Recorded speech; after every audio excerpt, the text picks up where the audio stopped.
আছেন? ওয়ালাইকুম আসসালাম ভাইয়া, ভালো আছি। আপনি ভালো আছেন? জি আলহামদুলিল্লাহ ভালো আছি। আপনার নাম কি আপু? আমার নাম হচ্ছে রুনা আক্তার। আপনার জন্মস্থান? শরীয়তপুর। আপনার পরিবারে কে কে আছে? আমার পরিবারে মা আছে, বাবা আছে, বোন আছে, ভাই আছে দুটো। বাবা কি করেন? বাবা কৃষি কাজ করেন। কৃষি কাজ করে না? জি। তো আমাদের এখানে আসছেন কি সাহায্য সহায়তার জন্য না বিয়ের জন্য? না ভাইয়া, আমি আসছি আপনাদের এখানে একটা সুন্দর একটা মনের মানুষ পাওয়ার জন্য। কারণ আপনাদের ভিডিও তো দেখি যেন অনেকে মনের মানুষ পেয়েছে, বলে খুব সুখী আছে, শান্তিতে আছে। তো এর জন্য আর কি আমি আসলাম যে দেখি একটা মনের মানুষ খুঁজে পাই কিনা। যাদের সংসার চলে না, যাদের খুব অভাব, যৌতুকের জন্য বিয়ে শাদী দিতে পারে না, তাদেরই বিজ্ঞাপন করি। আপনার কোন সমস্যা?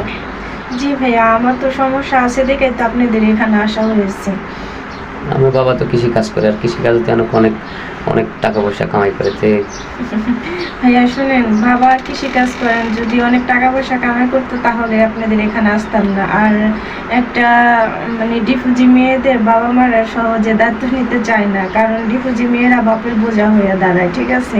তখনকার ভাবে যে মেয়েটারে আবার কোথায় বিয়ে দিব, কেমন হবে স্বামী, ঠিক আছে? তো আমার একটা বিয়ে হয়েছিল, আমার একটা বাচ্চা আছে।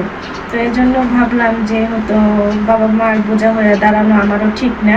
বাবা কৃষি কাজ করেন, বাবা কয়জনকে খাওয়াবেন, এই জন্য আর কি আপনাদের কাছে আসলাম।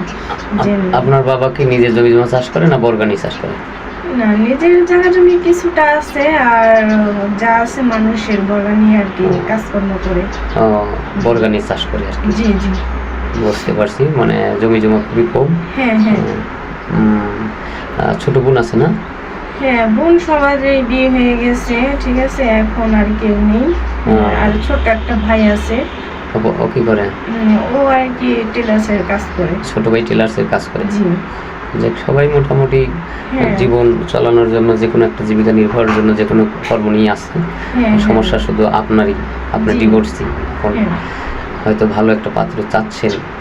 কেমন পাত্র চাচ্ছেন? ভালো পাত্র, কেমন পাত্র আপনার লাইফ পার্টনার হিসেবে? দেখেন, আমার লাইফ পার্টনার যেরকম, ধরেন সে 5 ওয়াক্ত নামাজ কালাম পড়তে হবে, এবং কি আমাকে সে পর্দাভাবে রাখতে হবে। আর দেখা গেছে যতটুকু তার কাছে ভালোবাসা পাওয়ার যোগ্য আমি বউ হিসেবে, ততটুকু ভালোবাসা সম্মান দিতে হবে, ঠিক আছে? অনেক ছেলেরাই আছে দেখা গেছে বউকে সম্মান দিতে পারে না, এ কারণে অনেক মেয়েদের জীবন নষ্ট হয়ে যায়। তো আমি চাচ্ছি এরকম একজন লোক যে আমাকে সম্মান দিয়ে চলবে। বয়স যদি বিষয়ে কোনো সমস্যা আছে? 40, 45 বা 30, 35 তারই আছে এরকম? না ভাইয়া, বয়স কোনো কিছু না। বয়স তো একটা সংখ্যা, ঠিক আছে? বয়স হচ্ছে একটা সংখ্যা। আর আমি বয়স নিয়ে কখনো ভাবি না সে এরকম ওরকম, সে কালো হোক, কোনো সমস্যা নেই, তার মন মানসিকতা ভালো থাকতে হবে।